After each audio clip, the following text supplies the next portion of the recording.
برطانوی اخبار گارڈین نے انکشاف کیا ہے کہ بھارتی خفیہ ایجنسی نے 2020 سے اب تک پاکستان میں 20 افراد کو قتل کروایا۔ رپورٹ کے مطابق پاکستان میں کارروائیوں میں بھارتی انٹیلیجنس کے سلیپر سیلز ملوث ہیں جو متحدہ عرب امارات سے آپریٹ کرتے ہیں۔ سعودی صحافی جمال خاشقجی کے قتل کے بعد بھارتی وزیر اعظم دفتر میں میٹنگ ہوئی، جہاں بھارتی آفیسر نے کہا کہ جب سعودیہ یہ کر سکتا ہے تو ہم کیوں نہیں؟ دشمنوں پر طاقت کا استعمال کیے بغیر ملک مضبوط نہیں ہو سکتا۔ رپورٹ کے مطابق بھارتی حکومت نے پاکستان میں لوگوں کو قتل کروایا ہے۔ عمران خان اور بشرا بی بی کے ذاتی معالج ڈاکٹر عاصم یوسف نے کہا ہے کہ بشرا بی بی سے آج صبح ملاقات ہوئی ہے، ان کا معائنہ کیا گیا ہے۔ بشرا بی بی کو زہر دینے کی کوئی تصدیق نہیں ہوئی۔ بشرا بی بی کو زہر دیے جانے کے اس وقت تک کوئی شواہد نہیں ہیں۔ بشرا بی بی کو زہر دینے سے متعلق کوئی ٹیسٹ نہیں کر رہے۔ ڈاکٹر عاصم یوسف کا کہنا ہے کہ اس وقت بشرا بی بی کو ایسے کسی مسئلے کی تصدیق نہیں ہوئی، بہتر ہوگا کہ چیک کیا جائے کہ کوئی سنجیدہ مسئلہ تو نہیں۔ بشرا بی بی کو آج میں صبح میں ملا ہوں اور ان کا معائنہ کیا ہے۔ خان صاحب سے انشاءاللہ ہفتے کے دن ملاقات ہے۔ کہ کوئی زہر دینے کے یا سلو پائزن کی بھی کئی باتیں ہیں، تو کیا اس حوالے سے کچھ چیزیں ہیں کنفرم؟ کچھ نہیں جی، ایسا کوئی چیز کنفرم تو بالکل بھی نہیں ہے۔ 2 مہینے پہلے جیسے میں نے کہا طبیعت خراب ہوئی تھی ان کی اچانک، اب اس وقت میں نے نہیں دیکھا، مجھے نہیں پتا کہ اس وقت کیا کیفیت تھی ایگزیکٹلی۔ اس وقت تو کوئی ایویڈنس نہیں تھی کہ کوئی بھی پرابلم ہے ان کو، اور وہ خود بھی یہی کہہ رہی تھیں کہ اب تو ان کی طبیعت ٹھیک ہو گئی ہے، لیکن جو میں نے بتایا وزن کم ہونے کا ایٹسیٹرا، اس کی وجہ سے اس عمر میں ہمیشہ بہتر ہوتا ہے کہ ٹیسٹ کر لیا جائے دیکھنے کے لیے، لیکن پوائزننگ کے لیے اسپیسیفکلی ہم ٹیسٹ نہیں کر رہے۔ ریکمنڈیشن میں نے کی ہے کہ کچھ خون کے ٹیسٹ ہونے چاہیے ان کے، اور خاص طور پہ یہ جو گیسٹروسکوپی ہے جو معدے کا اندر سے معائنہ ہے کیمرے کے ساتھ، یہ ضروری ہے میرے خیال سے۔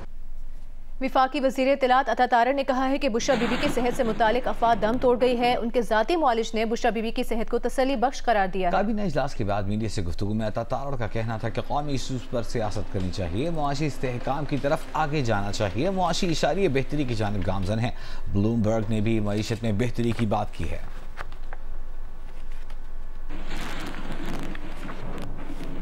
چیئرمین پاکستان پیپلز پارٹی بلاول بھٹو زرداری نے کہا ہے کہ عدالتی اصلاحات کے لیے آئین اور قانون میں جو ترامیم کرنا پڑی وہ کریں گے۔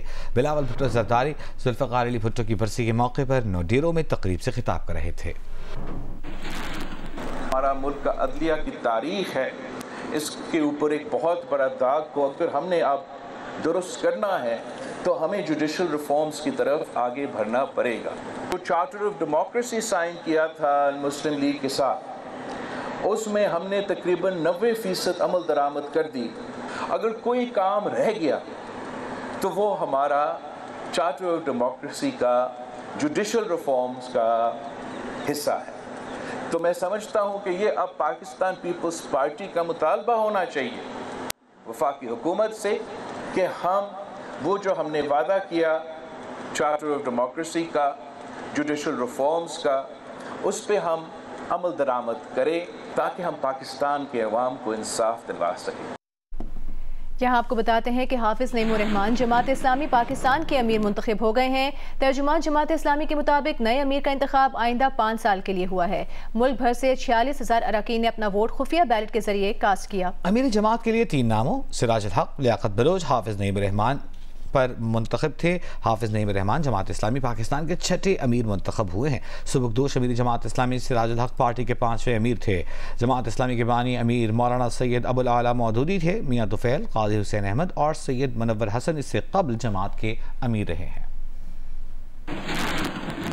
حافظ نعیم الرحمان 1972 میں سندھ کے شہر حیدرآباد میں پیدا ہوئے۔ ان کے والدین کا تعلق علی گڑھ سے تھا۔ انہوں نے حیدرآباد کے علاقے لطیف آباد کی جامع مسجد دارالعلوم سے قرآن مجید حفظ کیا۔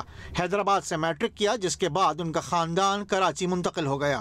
حافظ نعیم الرحمان نے NET یونیورسٹی کراچی سے BE سول انجینئرنگ میں کیا اور اس کے بعد کراچی یونیورسٹی سے اسلامی تاریخ میں ماسٹرز بھی کیا۔ زمانہ طالب علمی میں ان کا تعلق اسلامی جمعیت طلبہ سے رہا۔ وہ جمعیت کراچی اور پھر صوبہ سندھ کے ناظم رہے۔ انہیں 1988 میں اسلامی جمعیت طلبہ کا ناظم اعلیٰ منتخب کیا گیا۔ وہ 2 سال اس عہدے پر رہے۔ سن 2001 کے بلدیاتی الیکشن میں وہ ضلع وسطی کراچی کے ایک یونین کونسل سے نائب ناظم منتخب ہوئے۔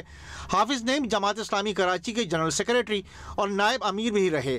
حافظ نعیم الرحمان 2013 میں امیر جماعت اسلامی کراچی منتخب ہوئے۔ اپنے دور امارت میں انہوں نے کراچی میں پانی اور بجلی، شناختی کارڈ اور رہائشی اسکیموں کے حوالے سے عوام کے مسائل پر آواز بلند کی۔